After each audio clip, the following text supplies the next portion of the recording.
mentioned, Jim McKinley is indeed, our speaker today. Jim McKinley is Professor of Applied Linguistics at the University College London, and he has extensive international experience teaching at higher education institutions in the UK, Japan, Australia, and Uganda, as well as in US schools. His specializations are in higher education studies and language education, with a particular focus on the research teaching nexus and, of course, English as a medium of instruction.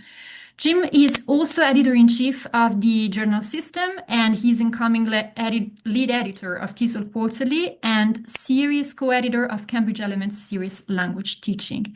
So some impressive qualifications there. So without further ado, I'm just going to leave the floor to Jim. And I will remind everybody that there will be a Q&A session after the talk. So feel free to drop your questions in the chat, which Tim will be keeping an eye on, and he will later moderate the session himself. So thanks, Jimmy. Jim, you have the floor.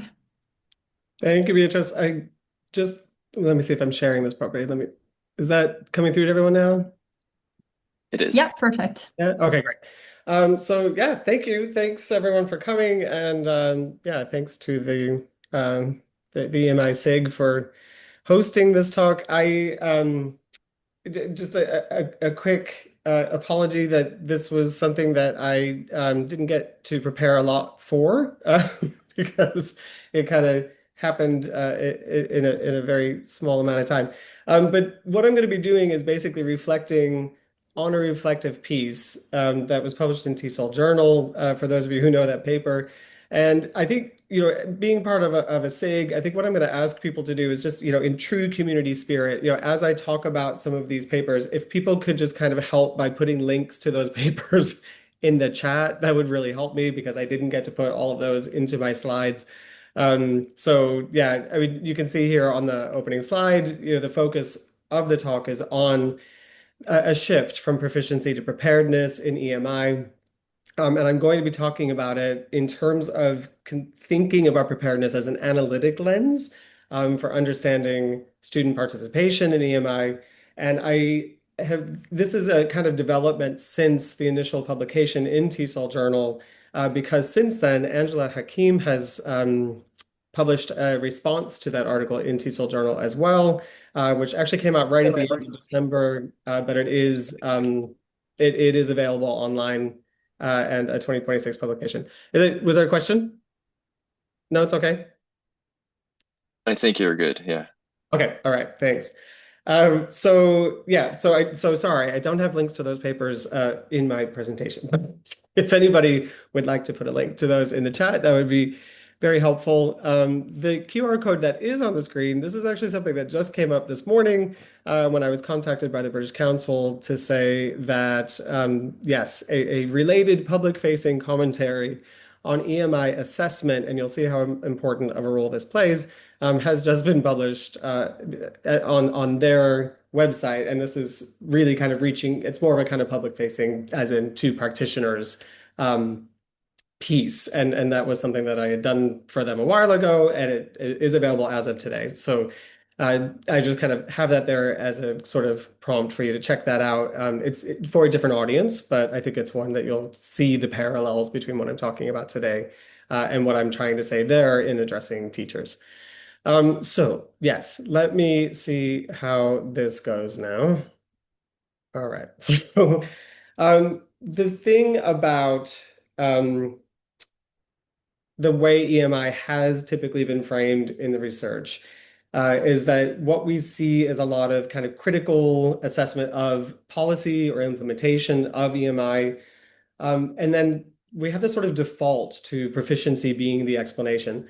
And what I want to try to highlight and what I was sort of reflecting on in the TESOL Journal piece was around this idea that what we see is ultimately preparedness being this thing that's not directly but kind of quietly equated with language level. And I think this is the thing is, in the research, we see that the EMI challenges they're commonly linked with English proficiency rather than academic literacy. I will highlight a little bit of something about that more recently, but just thinking about when I was reflecting on the evolution of my thinking around this topic for this piece. around the idea of readiness, that it was really this idea that it was linked with test scores and language thresholds, the idea that, if a student has a particular level of English, then they are ready for EMI. And we kind of talk about this in terms of considering what CEFR level would be a requirement for students to participate and sort of leaving it at that. And then seeing as well in terms of the support that's provided for students on EMI programs, it's seen more as a kind of linguistic remediation rather than a curricular engagement. So we don't really necessarily see it as something that is part of a kind of forward-looking, integrated, participatory, negotiated model, right? It's much more of this kind of scaffolded, right? Sort of, yeah, support for addressing needs or lacks in student proficiency. So in this idea of shifting from proficiency to preparedness, I think the thing that I want to try to emphasize around my argument is it's not that proficiency doesn't explain a lot of things. There's plenty of research that shows that it does have that we can make these very clear connections between English proficiency levels and EMI outcomes. But for the argument that I'm trying to make here is around this idea that proficiency doesn't explain participation or success, depending on the way that you're looking at it.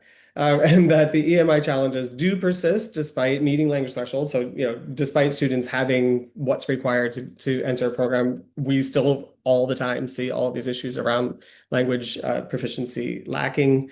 And then this kind of preparedness, foregrounding access to disciplinary academic practices is really at the heart of what I'm trying to say, because there are opportunities here. I think this point about the idea that it's not that English proficiency is irrelevant in any way. It's just that basically it does too much of the explanatory work.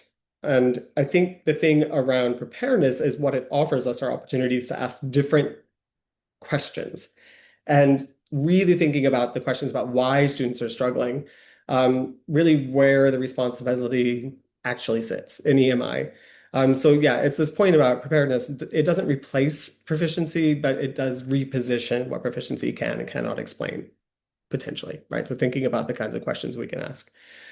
So what I wanted to draw on here is a kind of point where, and this wasn't highlighted in the TESOL journal paper, but it's a kind of point where my thinking really started to shift. And this was in a British Council project that I was doing.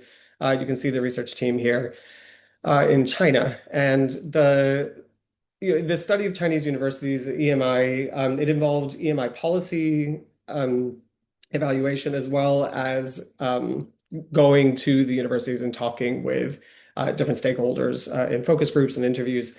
And what I think one of the important things here around what we saw. So in the table on this screen, you see this was what we found in the policy in our policy scan, that there was a high emphasis on things like teachers' English proficiency, language certification, and entry regulation. So the policy was very much kind of saying this is what needs to be met, right, for it to work for our EMI policy.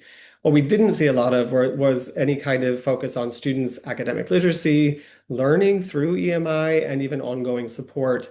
So those points about what the policy actually said, then we also saw this reflected in the qualitative data. So the idea that students were meeting institutional English entry requirements ended up being the kind of end of the sentence, right? This idea that, okay, well, our students have high levels of English proficiency, so they can manage EMI. That when it came to discussions around English proficiency, that it was actually much more around the teacher's proficiency, and that did align with the policy. So that did match up, right? That in the qualitative data they understood that there really weren't very many mechanisms for addressing students learning through EMI. And that the difficulties that were discussed were clustered around assessment, curriculum, and expectations, which wasn't any kind of, there was really, I guess, no clear way of emphasizing those points in EMI policy. So I think this is the thing about,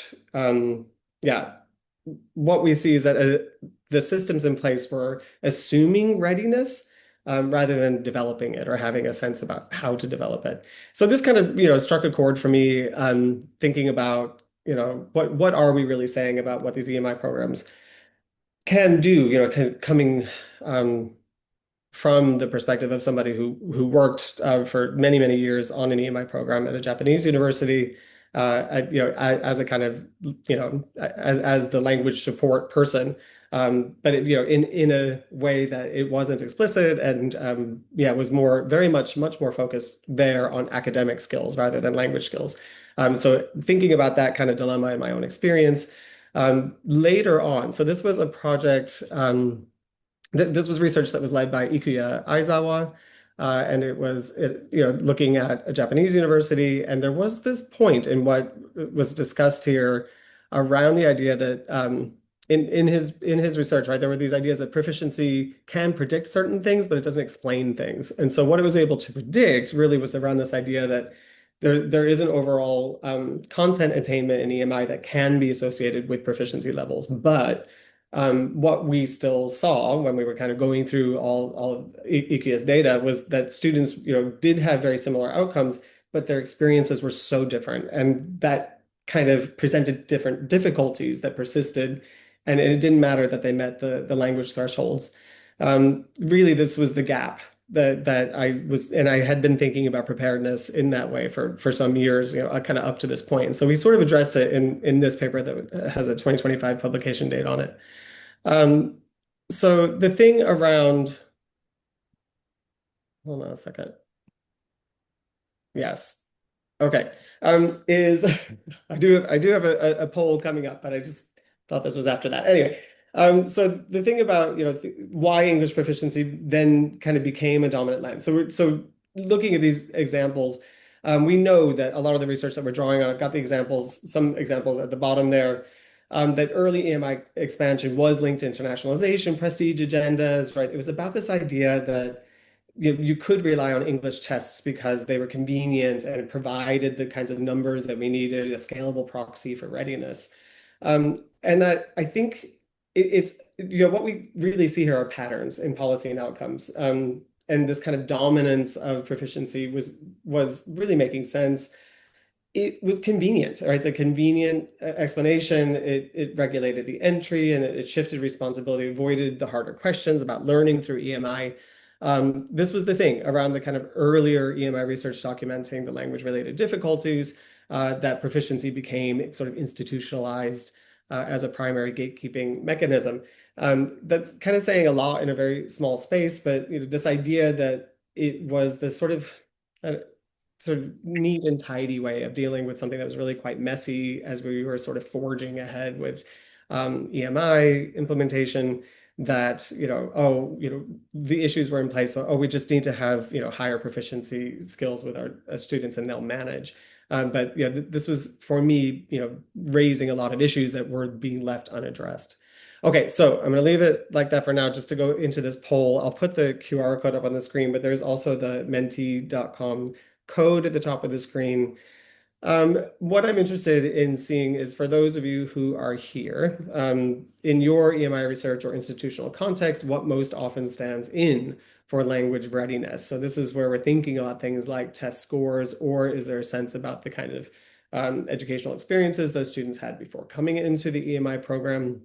Is there a focus on study skills, or is there something else? So good, thank you. We've got some responses coming in already. I think the thing for me around this topic, what I should highlight as well is I recognize, many of you are in the UK and in Anglophone settings, and we know with our restrictive definition of EMI that we're excluding these settings, but for the purposes of today's talk, let's use the inclusive definition so that everybody can respond to this question. So in that case, then we're talking about other language background students in these Anglophone settings and Anglophone higher education programs. Amazing. Okay, good. I think that is a very respectable response. Okay, English test scores are kind of overwhelming. It's understandable. We know kind of why it happens. We need these kind of numbers, especially for people who don't necessarily have the same understanding about study skills and academic literacy, right? So there's a point to say, oh, look, these students have this level of English, they'll manage, right? And in a kind of similar way that we sort of expect native speaking English students or first language English users to say, oh, their English is good enough, they'll be fine. And as we all know, right, this does not equate to readiness. So I don't know why that gets transferred to learners from other language backgrounds as well. Prior schooling does come in a little bit higher. I figured it might. I mean, we certainly talk about that in terms of, yeah, I mean, when we're talking about acceptance into EMI programs, there is this idea that you want sort of competitive students who maybe went to more competitive, had more competitive schooling before coming in, or maybe had a kind of international or English focus, the International Baccalaureate program, this kind of thing. But the study skills, something else, yeah, kind of small responses there, and we'll dig into those a little bit more. Okay, thanks everyone. There's a couple more of those as we go through it. I'll try to make sure I get through them in an efficient manner. Now, this point about where proficiency falls short in EMI research. This first point I wanted to spend a little bit of time on. Standardized English tests continue to be used as a key predictor variable despite questionable value for academic outcomes. Now, this needs to be unpacked a bit. The point that I want to make here isn't that proficiency doesn't show us, proficiency levels can't be used to show us potential for EMI success or for positive EMI outcomes. The problem for me is that it presents issues of masking, right? Kind of what are the other issues that are involved here? And so it's this kind of neat and tidy way of saying, oh, but look, right, these high proficiency level students, they do well in EMI, so let's kind of keep our focus on that. But we're missing all of those other kind of fundamental differences of those experiences of the students who do well, right? And or don't do well, but just looking at all those differences. Because there's this point, right? The students who do meet the language threshold still report persistent difficulty, even if they do well, sort of in terms of outcomes. That the challenges do cluster around tasks, genres, and assessment expectations, and I will be coming back to that a little bit later. And that this idea that proficiency explanations can obscure curricular and pedagogical responsibility. So kind of what should the curriculum be doing? This is where we see calls for more integrated work between content and language specialists in developing curriculum, in developing pedagogy, in developing assessment. So these points are a bit lost when we say, oh, they just need to have kind of higher proficiency levels and they'll be fine. We've got plenty of evidence to show that. So yeah, I mean, this particular point is that, yeah, the thing that I liked about Angela Hakim's response to my paper, I think, is that it helped clarify this point. So I do encourage you to kind of check that out, because my argument kind of could easily get diluted because it didn't necessarily come through in that same way.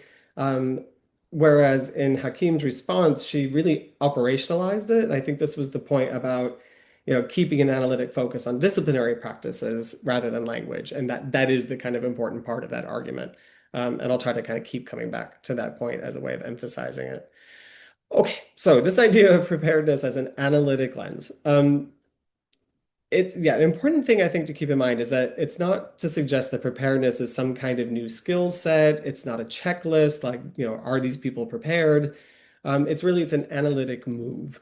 And the thing about it is it really does allow us to ask different questions about what students are being asked to do in EMI. So preparedness does concern students' access to discipline-specific academic practices. And in terms of foregrounding how students learn to read, write, argue, and be assessed in English, we know that there are differences at disciplinary levels. So how to bring that into our discussion is part of a preparedness analytic lens. This kind of shift of explanation, from an individual language deficit to a kind of curricular epistemic participation, it allows us to kind of be a little more transparent about about what our expectations really are. And I think this is this point about repositioning what proficiency can explain. And this is something that I emphasized in that TESOL journal paper. But people like Ursula Wingate, I've kind of been citing her on a few slides up to this point, but just to kind of highlight this here, this is a point that she's been arguing for quite some time. And she sort of does it from this sort of bigger comprehensive point of kind of English for specific purposes or English for specific academic purposes. But really transferring that into this broader discussion around EMI preparedness, I think can be quite effective. So yeah, preparedness foregrounds certain things in EMI, and I think there's a point to understand that kind of looking through this preparedness analytic lens, we can see that the EMI difficulties, they stop looking generic. I think this is a real thing about language challenges or language deficits. They become discipline specific, and I think this is where we see things that are a little more helpful to the discussion. We see things that, counting is a good answer, a strong argument, sufficient evidence, that it's different depending on the discipline. And that, the expectations around that, tend to be implicit. So, these are the points here on this slide around, constructing and evaluating knowledge is different, right? That, this kind of familiarity isn't just inherent and certainly through a general proficiency of the English language. And certainly things, the alignment of this between teaching, assessment, and epistemic goals is not clear and could be made clear. And certainly this might be done through students' induction into academic communities of practice. So we do have these discussions, they're all there, but it's kind of thinking about how do we carry this through in terms of the sort of bigger, broader implications of the EMI research. Okay, so second poll, and I'll put the QR code back up there just again, just in case. In the EMI studies that you have read, what are the student difficulties that you feel are most often located? There are 5 different options there, the 5th one being mixed or unclear, so there's a kind of safe space to go if you're unsure. But student difficulties, yeah, is it language, academic tasks, genre, assessment expectations, teaching practices? Where do these things tend to pop up in what the people here have actually read?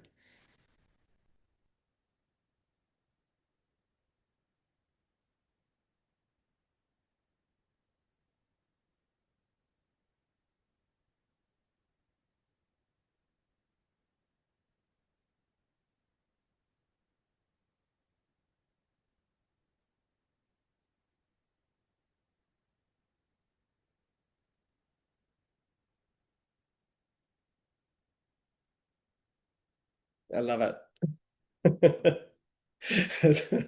I think mixed unclear, maybe I shouldn't have prefaced it, but this is a safe response. I mean, this is probably just reflecting the realities of where things are, right? That ultimately, when you go through all this research, the student difficulties don't always kind of default to any kind of generic way of thinking about it in terms of language form.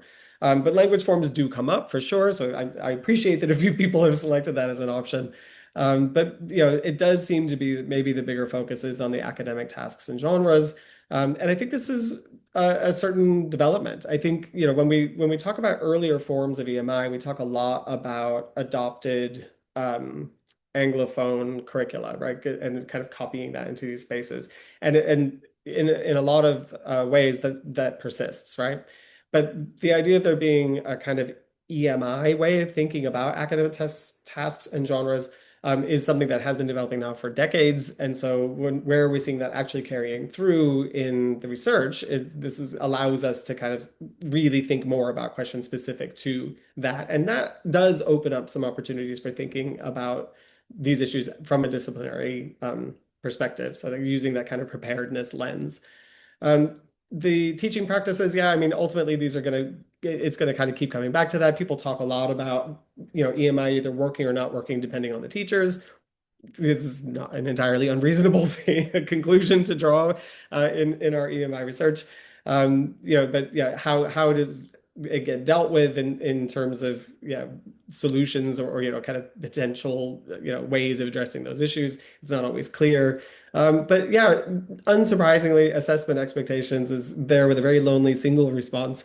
This is a massive gap in the research that we it's not that we've been ignoring it. I think we just didn't necessarily recognize just how important and significant it is to dealing with some of these bigger questions because we were approaching it from this sort of language perspective, right? EMI being housed so much by applied in the research of applied linguistics that assessment and educational assessment, the links between that and language assessment, it didn't always match up, right? So the language assessment, people doing EMI research, it was about entry requirements and proficiency levels, right? Thresholds.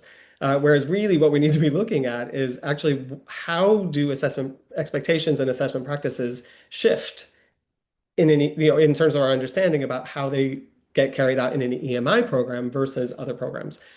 So this is a point for us to kind of think a bit more about, and something that I kind of continue to encourage researchers to consider, because we really do have quite a big gap in this area. It is actually the topic of focus of that British Council piece, but that's really just a simple reflection piece that's pointed toward a teacher audience. Okay, thanks everyone. So yeah, it's this point about preparedness and the responsibility, right? Basically, it's forcing us to ask an uncomfortable question. Prepared for what? Exactly, and by whom, right? So exactly how do we deal with this? And this is where our mixed ideas sort of, blur or create a sort of vague discussion of all this. If the expectations are implicit or if they're misaligned, the student difficulty then is a structural signal, not an individual failure. So what we potentially could do if we had a little more sense of kind of taking responsibility for preparedness, we can see that it's something that's produced through curricula, right? And it's not something that we say, oh, the student doesn't have the skills to do this. It's our curriculum isn't set up in a way that allows these students to succeed. The responsibility, and this is not a new idea by any means, the responsibility being distributed across programs, courses, and assessment design may allow us to better conceive how we can support these students, rather than kind of putting the onus on the student. In terms of teaching in English, it involves making disciplinary expectations explicit, right? So we know this in terms of, what are the linguistic support forms that we see in the EMI research, and we know that it's there in various forms, and that it does vary between disciplines. So how do we build that into the bigger structures and into policy, right? That the student difficulties, they do signal a misalignment rather than individual deficiency. So this is the important thing to keep in mind. That responsibility distributed across programs, courses, and disciplinary collaborations is where we may find more solutions to this. So where preparedness issues surface in EMI in the research, and these are things that both Angela Hakim and I highlighted in our papers in TESOL Journal, and the work that Ursula Wingate has also been doing that in Hakim's paper, she also highlighted. But this, the idea that assessment tasks and criteria that are implicit or underspecified is highly problematic. So how to make this more explicit and more specified. Discipline-specific genres are unfamiliar to students. We know this, right? So how do we adjust this, right? How can we kind of work together to ensure that there is increased familiarity for students to manage their EMI studies? The expectations are argumentation, evidence, and voice. We know that this varies across disciplines. So how to ensure that students have that understanding about what those expectations are in the discipline that they're studying through EMI. And then that misalignment between teaching practices and assessment demands is really kind of an ongoing point. This is something that we've all sort of signaled as something that requires attention. I think there's a point about once we stop asking whether students' English is good enough, what we see is a different pattern. And the difficulties here then cluster around tasks and assessment. It's really around what students are expected to produce, and how that work's evaluated, how explicit those expectations are within a program. This is where the work needs to be done, and something that we've attempted to highlight, but doesn't always necessarily come through. Okay, final Mentimeter poll. This is in the EMI context that you are familiar with. Where do preparedness issues most often surface? All right, so in terms of kind of working in these contexts, where do you see these issues coming through the most? Is it in assessment and grading, academic writing tasks, reading and source use, classroom interaction, or is it just simply hard to disentangle that?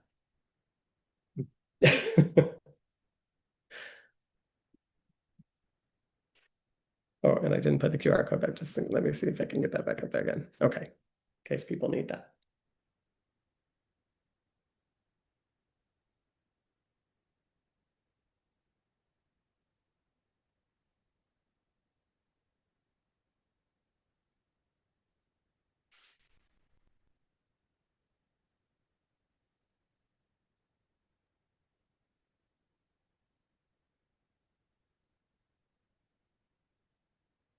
Hmm.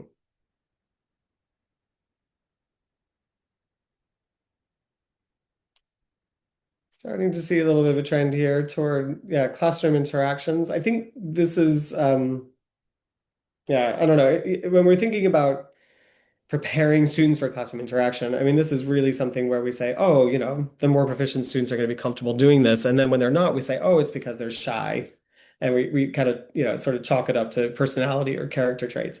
But really, there's so much of this that's disciplinary. And when you think about the kinds of interaction, what the students are interacting, what purposes are they interacting, this varies widely. And they're being able to manage those expectations absolutely, will help those students to do this and will help learning to happen kind of in more efficient ways. So, where you see this in your EMI context, this is certainly good. It's something to flag. In terms of reading and source use, I mean, these kind of academic skills, this is clearly significant. I think, this point around, these are sort of broadly general academic skills, right? I mean, this is, it doesn't really matter what a learner's language background is, being able to read at a particular level, educational level, and use sources, right? These expectations sort of shift through those levels and vary across disciplines, but not necessarily being language specific, right? So it's really about academic skills. The academic writing tasks then in similar ways, right? Kind of following disciplinary specifics rather than linguistic specifics. Assessment and grading, again, a lone single response to that one. And I think this is it for a lot of us, right? If we're applied linguists and we're working in assessment, we're working in language assessment, not really EMI assessment. So there's a gap, right? And this is where kind of collaborating a bit more between, for language experts and content experts, there's a lot of potential if we can focus in this particular area. And then, yeah, hard to disentangle being a popular response, I think makes perfect sense. There's just so many issues, and being able to kind of pinpoint exactly what they are isn't really going to be straightforward. But it's good to kind of stop and think about this in terms of well, if I were to kind of put on my preparedness lens, what would I see if I tried to sift through the issues in the EMI context I know. All right, good. So yeah, thinking about preparedness beyond EMI, we see this kind of emerging convergence. This is something that's been highlighted by the usual people. I've also added Emma Defoe's there as well. But the EMI research increasingly questioning proficiency as a primary explanatory variable is an important trend for me certainly. But I encourage everybody to kind of follow that trend to see where it takes us. The idea that academic literacies foreground disciplinary practices and epistemic access, I think, is also significant. And that, again, and this is where we see, ideas around EMI success kind of getting picked up in the scholarship. And it's the stuff that's clearly linked with academic literacies. The recent scholarly dialogue that I had with Angela Hakim in this case, we can see an illustration of how preparedness can be operationalized collaboratively. So this is something that through my engagement with Angela on this, I'm thinking differently about this as well, right? So we really do need to be kind of pulling our ideas together on this to try to make sense of it. And I think so much of it is so dependent on our own experiences, and we can't ignore that. This kind of shared concern, is the participation in disciplinary knowledge making, not language deficit. I don't want to say this is, the way that everybody needs to be thinking about this. I'm simply saying it allows us to deal with different questions than we've been dealing with. So I encourage people to kind of think that way. So yeah, I think this is a thing around what Hakeem was able to make clear. The preparedness is fundamentally about access to disciplinary communicative practices. This is something that really aligns with the research that's out there. It doesn't overtake it or subsume it in any way. To conclude, why preparedness matters for EMI research. So some of this is actually in relation to my interpretation of the focus of the EMI research on kind of getting stuck in this idea about linguistic challenges. The way that I had actually presented a recent paper where Sarah Hopkins was one of the authors. So there's actually a correction to that my TESOL journal paper that I want to draw everybody's attention to because it helps to highlight this point.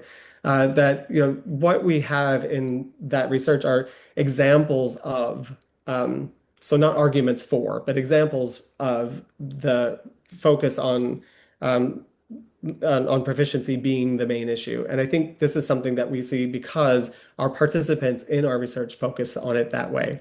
So this is something that maybe we need to be thinking about, not just shifting our own perspectives, but thinking about all of the stakeholders in the EMI, so including our participants in our studies. Now, obviously, with our exploratory research, we're not going to say, okay, I need you to be thinking about this through a preparedness lens, but it's something that we can think about in terms of the ways that we present or collect data in our research to kind of help maybe move away from a kind of focus on those particular points that absolutely are valuable and really still are so significant in the data collected in EMI contexts that people are kind of still very much focused on this idea that proficiency is the big issue that everybody needs to tackle. When we can make the shift to preparedness, it allows us to think about the analysis beyond the language level and think more about disciplinary participation. It really helps to explain some of these persistent EMI challenges that the proficiency can't. It redistributes the responsibility across curricula, assessment, and pedagogy. So again, not just language proficiency, but the whole structure of the EMI program. And it opens new research questions about recentering deficit narratives, which I think would be particularly helpful as people address that research gap in relation to EMI assessment. And I think on that point, I'm going to stop there. So I hope that came through clearly for everyone. And I've left us lots of time for Q&A. So hopefully that is useful for people. Yeah, thanks very much. It's very exciting that we have time for questions and comments. It's going to be exciting to see what we're up with. Tim, have you spotted anything in the chat? We have one question in the chat, and if people want to ask a question, you can either raise your hand or drop the question in the chat, or both, which is I think it's even better, just in case we have some cutouts or something. It's easy to follow. So we did have one question from Gonzalo. I don't know if you wanted to ask that yourself, or if you want me to just read it out, feel free to unmute and just go, or I can. Okay, I'll just go. The question was, I wondered to what extent preparedness is equated to the target educational system. Proficiency tends to ignore cultural elements associated with studying in an unfamiliar environment, while preparedness will probably embrace this more directly. My question is whether there's potential risk of associating preparedness with being ready for Western expectations of higher education. Thank you. I did manage to unmute myself. Oh, sorry. Hey, do you want to say anything about that question? Well, if it's clear, feel free to just go ahead. But basically, because I got this idea that the focus on communities on practice, for example, is particularly interesting here. But communities of practice, are very heterogeneous, right? Within themselves, right? For example, if you think about business studies, if we think about any discipline, you will find that not simply within language users or people from different countries, you will find differences. But there's so many ways of understanding those communities of practice that when it comes to EMI, it's really difficult to actually find a way in which you can measure, if we want to use that word, like their preparedness for EMI. So my question in that sense is broader, in the sense of, well, you're addressing an important gap here by focusing on elements of culture and elements of what happens within universities, right? The whole idea of studying in Western universities is, in a way, responds to a model. Mm-hmm. So I see a potential risk here with the notion of preparedness, which I described in the question. So I don't know if you can address that. Yeah, no, thank you, Gonzalo, and thank you for kind of clarifying that as well, because I think it is a point around, proficiency being measured through these kind of universalized, standardized language tests. We understand that those are inherently limited and they're, kind of problematic in their application, but that's what we use because that's what we have. So I think, when we shift the attention from that to thinking about preparedness, there are a few things that we don't want to reject all of it, right? Because we know that there are strengths to, what those proficiency measures have been able to show in terms of the connection of, higher proficiency level students and positive EMI outcomes, learning outcomes.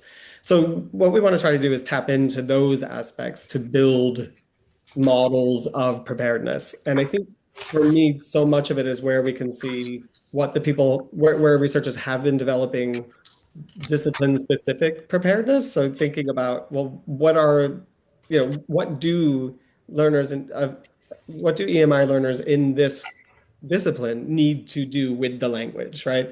And that's going to have its cultural implications, disciplinary implications.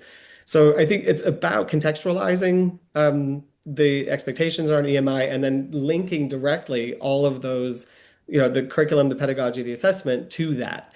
I think what we have too much of is this effort to standardize and kind of globalize, what we do with EMI, but we know, and it kind of keeps coming back to this, that it needs to be locally informed, right? That we need to be, dealing with these things at this local level.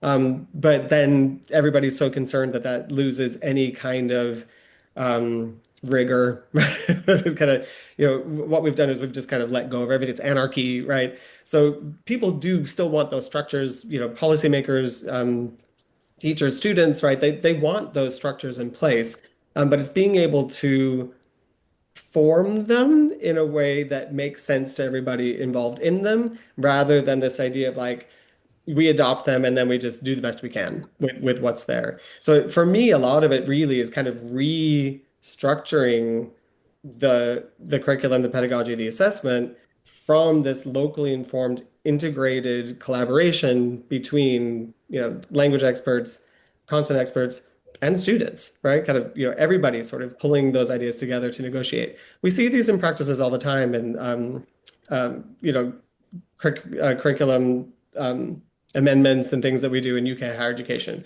right? We're required to kind of, well, these requirements were added, but we have to draw on, student evaluations, and we have to get students involved in kind of shaping, any kind of changes to the models. We have to show that there's a kind of consensus within a teaching program that this makes sense. So there are all these elements that we have, these practices are in place, but we're not applying them to these EMI practices or interpretations of EMI policy because we're too kind of nervous about losing the structure and kind of losing something systematic. So for me, we could say, oh, no, don't do that because it's all going to still follow those same sort of Western constructs or those same things that we've been arguing against for all this time. But what we can do is say, okay, well, so not those aspects of it. What we will take from this are the structured aspects of it, but then apply our local collaborative, right, integrated efforts toward building something that makes sense for all those involved with this idea toward, actual learning, knowledge exchange. I hope that made sense. Thanks, Tim. Okay. I think we had a question from Melanie. Do you want to read that one out, or would you like me to do it? Yeah, I can read it out for you. Hi, Jim. I'm calling in from Abu Dhabi, and I'm just asking about what you see in the literature about what good induction looks like in EMI contexts. My question really is what does it mean to socialize students effectively into the knowledge and skills for an EMI context?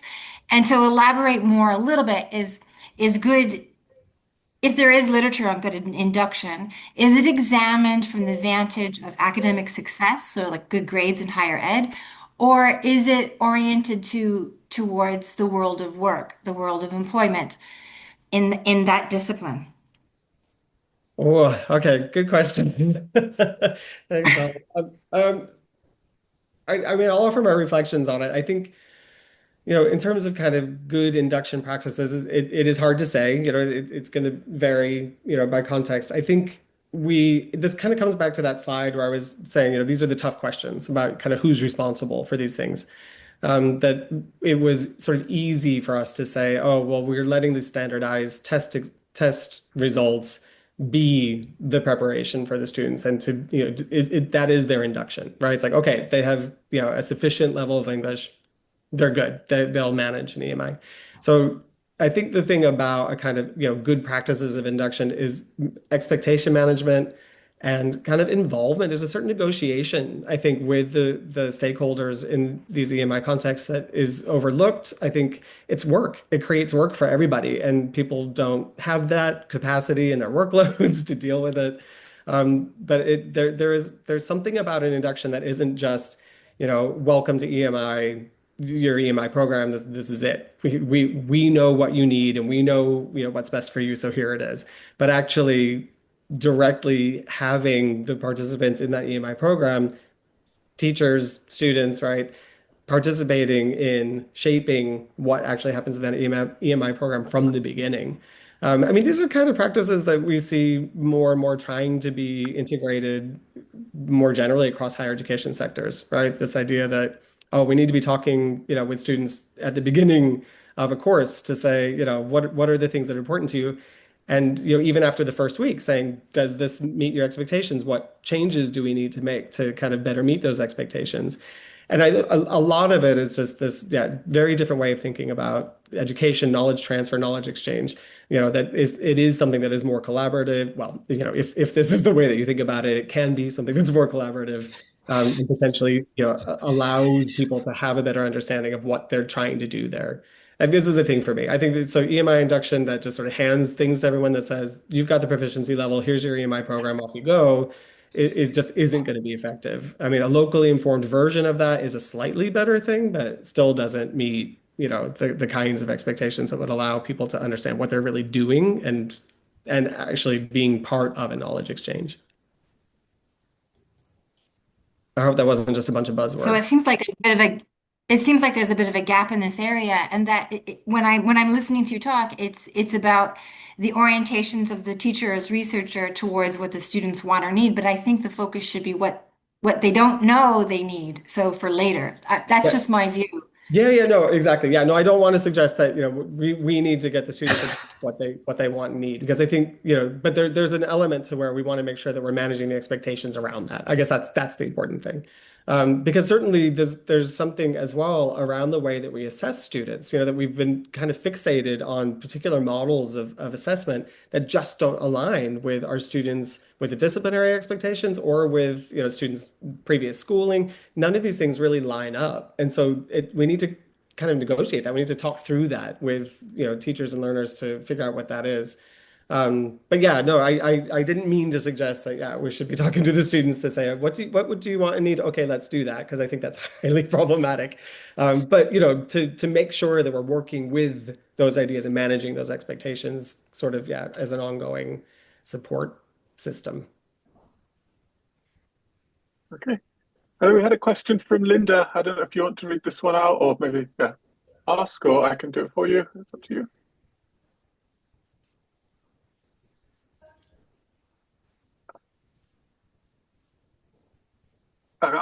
So it says, thanks, Jim. Refocusing the dialogue away from language proficiency deficit to a preparedness lens is extremely welcome. I'm a long-standing member of the language assessment research and practitioner community involved in IELTS and other similar tests. it may be worth pointing out that in our field, we've always recognized the limitations of predicted validity of such tests, maybe around 0.3 to 0.4. Sadly, the burden of expectations laid on language test scores by various test stakeholders is all too often unrealistic for both gatekeeping and post-entry purposes. My question is, how could we foster a better interdisciplinary conversion, cross-fertilization between applied linguistics researchers and language assessment researchers, practitioners, to improve assessment literacy for the EMI context? Thanks, Tim. I'm sorry, I was having trouble meeting. But go ahead, over to you, Jim. Yeah. Thank you, Tim, and hello, Linda. Hi, Jim. Good to see you. And thank you so much for this question. I'm so happy that we've got you here and to make this point about what language assessment and language assessors have been doing for quite some time.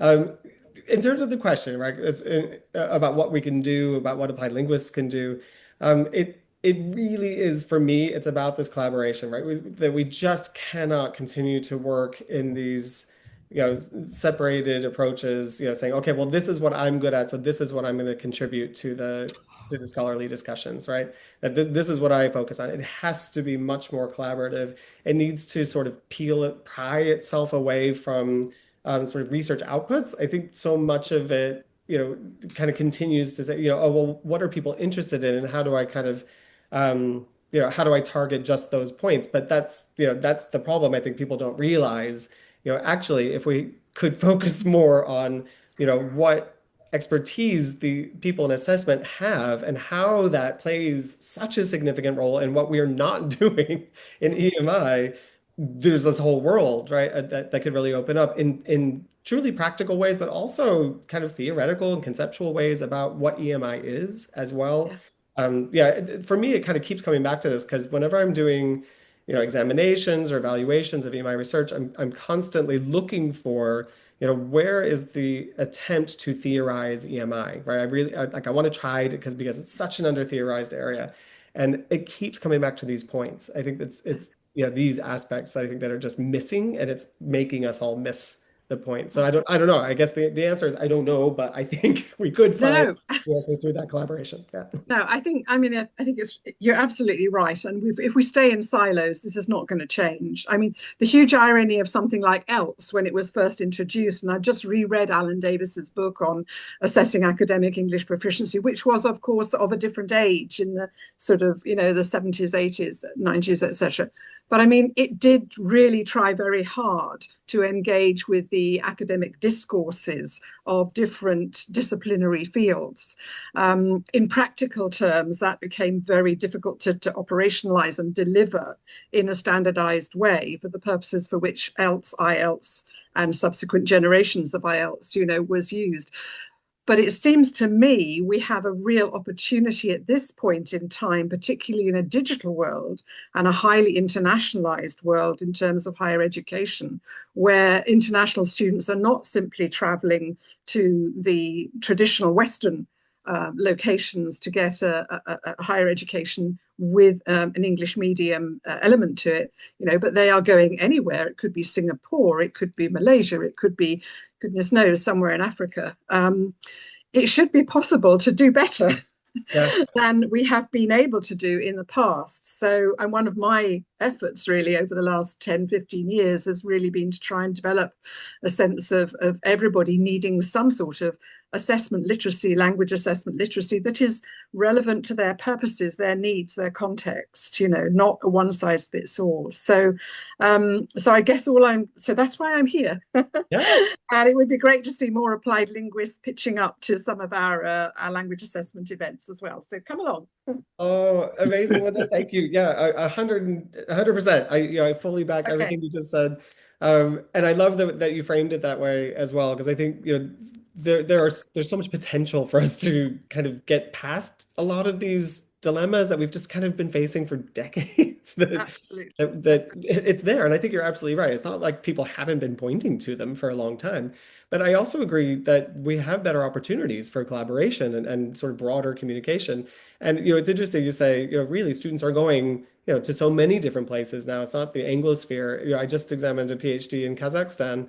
that did an investigation of international students participating in EMI programs, and the participants came from 38 different countries. And that's so it's amazing to see, okay, it's a different world now, and we have more opportunities than ever.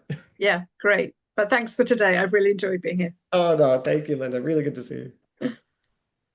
Okay, so I think we're coming up to 3. So is it about time to wrap up, Trish? Shall we?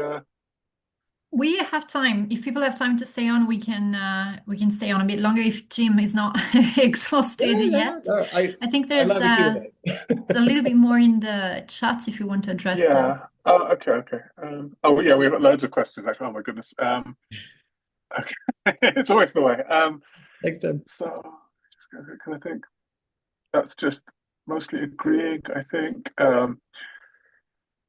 Okay, so a question from Mario. I don't know if you want to ask this one. Sure. Hey, Jim. How are you doing? It's good to see you. Hey, Mario. Good to see you. Hey, everyone. Good to see you. Hi from Colombia. Hope you guys are doing fine today. Yes, very interesting, Jim, and thank you very much for such an enriching conversation. For the past few years, I've been interested in disciplinary literacies in EMI. I wish I could do more research on this, but in one of your slides, you mentioned or you pointed out that teaching in English requires making disciplinary expectations explicit. So we understand that, each discipline has different natures, different literacies, and, so could you discuss how these expectations change depending on the discipline, for example, between practice-oriented areas like engineering and more theory-driven fields like philosophy? Thank you, Mario.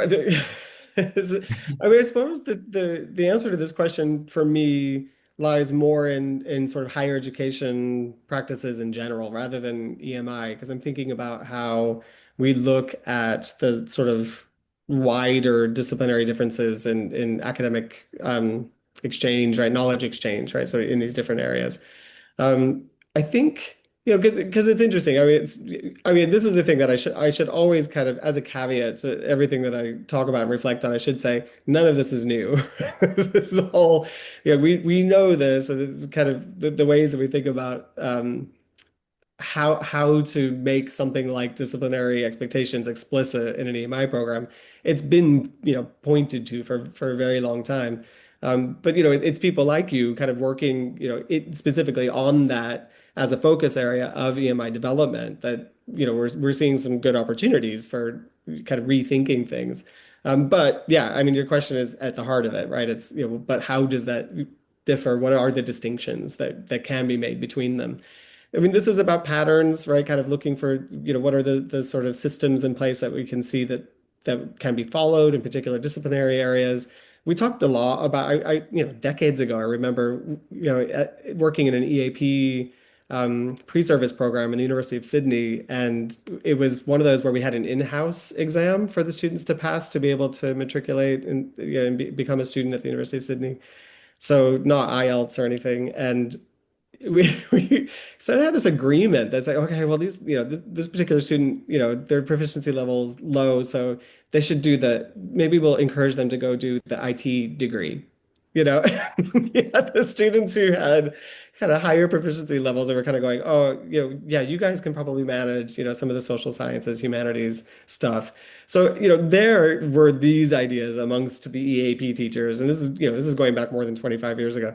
So that was just, those are personal reflections that we know that, we have these ideas about, how proficiency is going to align, from a kind of, academic English perspective.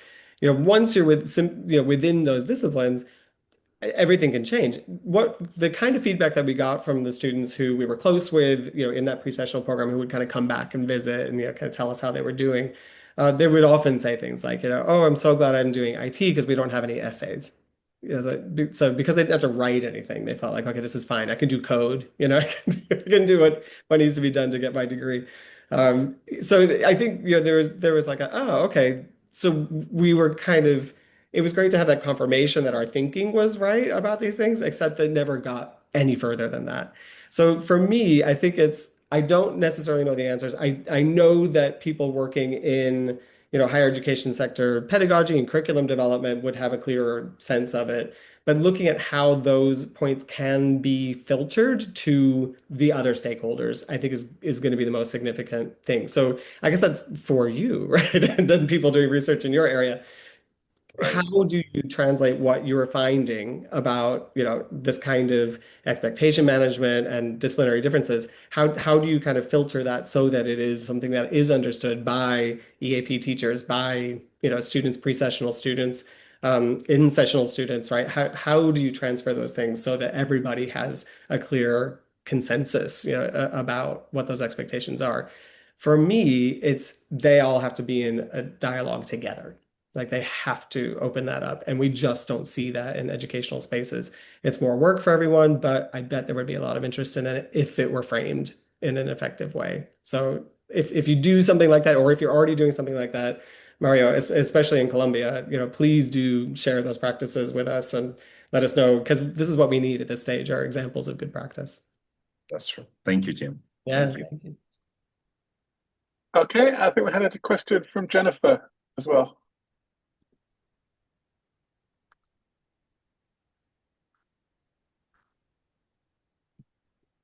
Or maybe I can just, okay, so it says, hello. Yeah. Oh, Hi, Jim. oh, sorry, okay, go.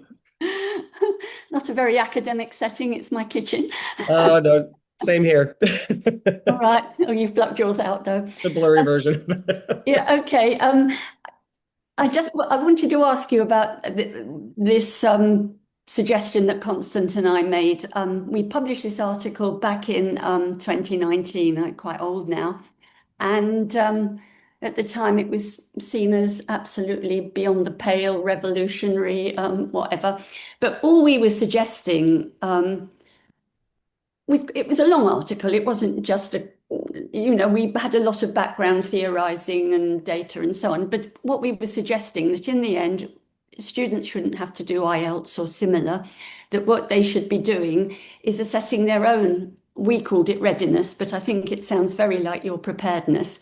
And that we suggested that they should, once they'd chosen a university, a department, a course, that together with the somebody on that who teaches on that course, that they should then discuss together. They would get some tasks, typical sort of activities, listen to this lecture, look at this seminar and see how you think you would get on, read this material that you would be your reading, have a go at writing, whatever, and then we'll discuss. And so they came back and discussed to see. And we felt that that would reduce cheating apart from anything else, because if somebody really thought they were going to pay 20,000 quid to do a master's and that they were not going to pass, they probably would make their own decision not to do it.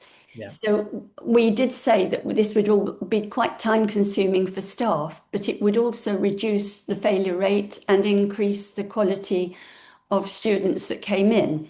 Because as I think Linda has just pointed out, the validity, the predictiveness of IELTS is pretty abysmal. I mean, I've seen so many people come in with higher IELTS scores and do really badly. And then I've seen people who have been rejected because of their IELTS scores, but they could easily have got on okay. So I just wondered what you thought about this self-assessment.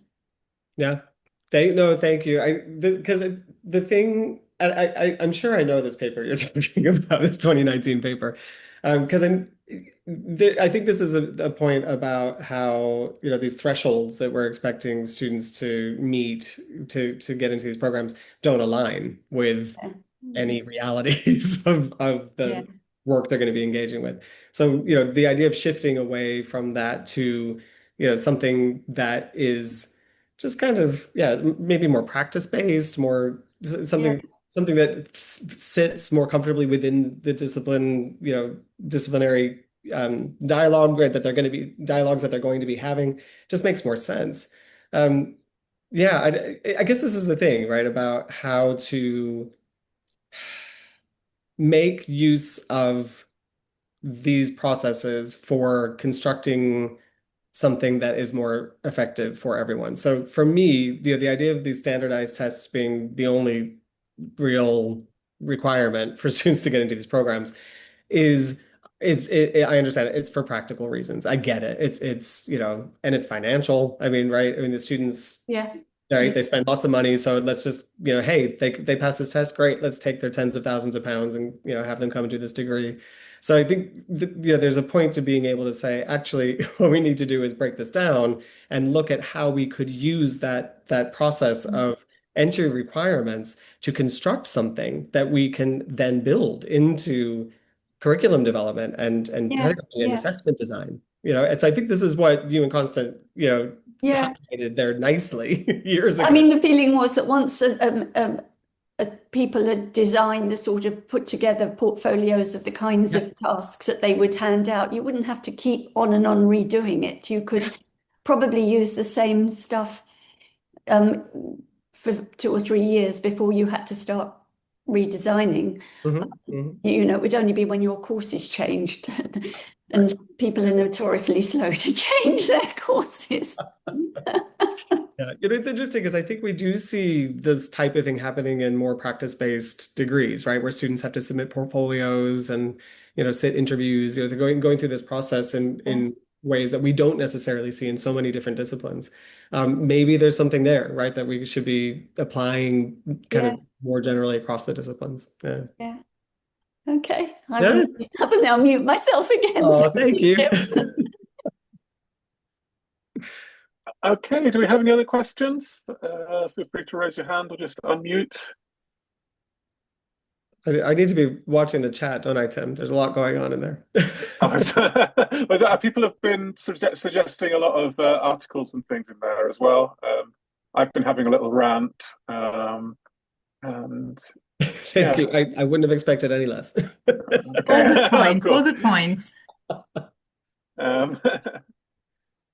If there's nobody else, I actually have a question, but it's more about what I'm interested in is your opinion, really. And that is, and kind of echoing Doan and Hans' comments about, okay, first we have to kind of understand this ourselves, and then we have to figure out how to operationalize it. But my question is really, who do you think we should take this up with? Like, who is our ideal interlocutor here? Yeah, I mean, this kind of is the question, isn't it? I think we'd like to think that as EMI researchers that we're actually reaching the stakeholders who make decisions, but we know that's not really the case. So I think there is something about, though, when we're conducting this research, because the research does engage with those stakeholders, right? So for me, I think it's actually in the data collection and making those connections with those stakeholders. So the interlocutors, that we should be identifying in this case are it's across the board, right? So we need a little bit of everything. So it's about kind of shaping maybe the research questions that we're asking, because this makes, right, our participants think in different ways about their EMI practices or participation, their role in the knowledge exchange. So, if we're shaping our research questions in ways that make them think about these issues, then maybe that will kind of filter into some decision making. I certainly see this we saw this in our experience with our data collection in China with that British Council project when we met with when we met with various stakeholders, that we were a bit shocked, and I think our shock had an impact, right? That when we asked people about what kinds of ongoing support is there for students on these programs in terms of kind of disciplinary linguistic issues and development, the answer was frequently, oh, the students on this program have really high levels of proficiency, we don't need that, which is reflects some of the stuff that we've been hearing from Spain about how they're dumping EAP programs and saying, oh no, we don't need it, our students, their English proficiency levels are so high. And that shock, I think, then kind of fed into something. We also had a bit of shock when we had participants say things to us like, oh, the English major in China is dead, right? That, it's much more about content. It's content in English. It's not the English language.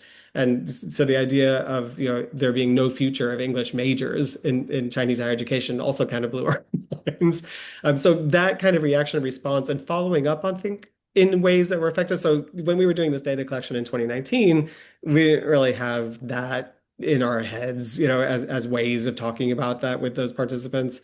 But I'd like to think that as we kind of continue to reflect on that data and ongoing data since then, like the study with Ikuya Aizawa in Japan, that's a paper that I think it was early 2025. So it's stuff that's like, okay, it's still coming out. We're still kind of developing this discussion, but I think it's like little, like just kind of chipping away and getting through to people through data collection. I think that's the way I want to approach it. That's really interesting. Obviously, I mean, collaborating is always usually a good idea, but yeah, perhaps it's not so much about doing the research and then showing it to people. It's maybe really is about doing it together. Doing it together and thinking about that, right? Can we collect data, through setting up? Like, okay, we're going to collect this data by, developing a curriculum and assessment program, having these language experts and these content experts in this university do this program. Like, here we go, and that's the study. Like that could potentially be a game changer. We just need to see it. Yeah, thank you. Yeah. Tim, how are we doing in the chat? Are there any more questions? I think that was everything. Yeah. If I missed anyone, I'm really sorry. It's been very busy in there. So do feel free to. I love a busy chat.